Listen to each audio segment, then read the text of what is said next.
Hi, this is Peter Ekman with RoboZone Podcast. This is our new segment for this year. It's called the Kettering GoPro Corner. I'll say that nice and clear so people can understand it before I butcher it. But we wanted to catch up real fast. John, you're first. How you doing, John? Pretty good. Happy New Year, Pete. Happy New Year, John. Though I see Kim and Peter on the call. Happy New Year. Happy New Year. Nothing like a robot saying Happy New Year to make you feel good. Not only do we have John, we have Kim. Kim, welcome back.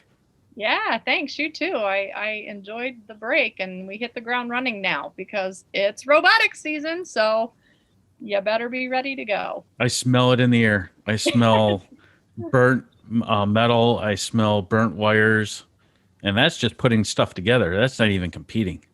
John, catch us up. Give us a catch up what's going on in your neck of the world. We are actually getting ready today and tonight for our Robot in 3 days. And we have people coming in, getting ready. It will be streamed live. Nice. And we're trying to have a very internal competition Monday evening. And it should be fun. I mean, we've got parts ordered. We've got what we need to get done. We've had the COVID testing. You have to have negative PCR to be in here and work on it. So we have all that taken care of. And like you said, Pete, I get chills when I think about it because it's been so long since you actually had that excitement of the build. But besides building a bot from scratch to help rookie teams or anybody else that's going to do that, we have the robot from last year, the Robot in 3 days. And they're going to look at that and see how they can make some changes and enhancements to make it better. So it's good for teams that want to look at ways to do that, and it's really good for any kind of rookie teams or building their first robot.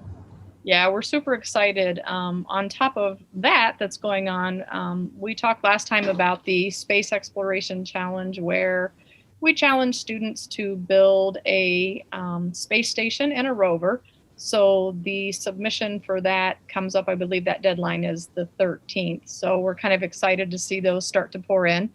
But we're also focusing forward to February, which is the Snowfest at Kettering University. And we actually have 3 days planned of virtual events, and we are allowing teams to submit multiple sub-teams.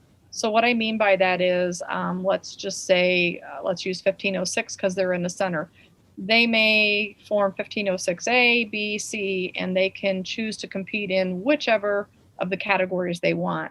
So February 19th, starting at 4 p.m. and running through 7 p.m. Eastern time, because we are extending invitations across the states, that will be the scouting hackathon. And we're going to complete that one that day.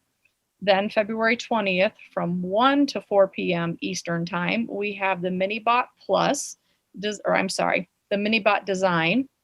That's design only. They won't actually compete with that Minibot. They would just be designing it and building it.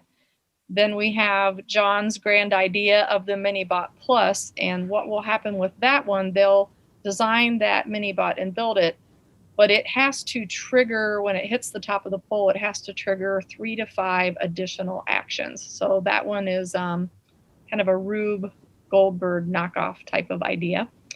And then the same day, the 20th, we will have a CAD, and that's a CAD showcase. They'll just basically be showing us what they've been able to create in CAD.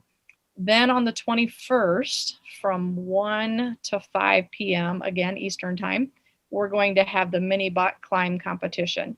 Now, those students who built Minibots in the design only category can enter that robot into the climb competition. So you can choose to do all, some, or none of these. We're hoping you won't choose none because we want you to get engaged, but we're looking forward to that. So this coming week, all the details, the registration will be there so teams can pop in there and start getting signed up. And that will be at kettering.edu, and that's /first. If they're not going to make too many changes on their bot, they can break it up into just a few kids doing, 1 or 2 or all of these subtasks, and they can have a lot of fun. Oh yeah. And they can show off what their team can do, which is kind of what we're trying to show here and stuff. And it can be fun. Yeah, Right. our hope is that they have a scouting team. We can give them something that they can go ahead and try it out early, so that if they do in fact have competitions, they've been able to test a few things.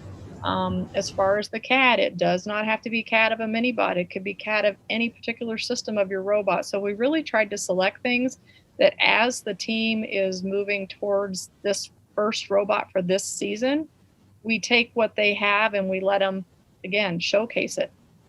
The creative juices are going to start flowing. Yeah, we hope so, because with teams and schools still being shut down, we just really want to give individual students at home something that they can do. So we feel like this is a great opportunity for them to subdivide those teams, especially if they have incoming new students on their team. This would be a great way to engage them in activities that will build their skills for when they do actually get to reassemble and work as a team together. So before I let you guys go, we know that at kettering.edu/first is where they can get all that.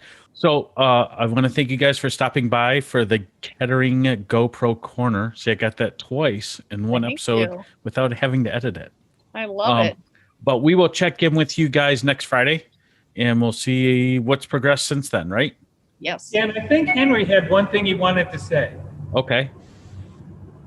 Hello, my name is Henry from Kettering University. I attended the first Robotics World Championships in Detroit, Michigan in 2019. And, wow, I was completely amazed at what students like you are capable of doing. I was also amazed at how Kettering University supports, recognizes, and values robotics students.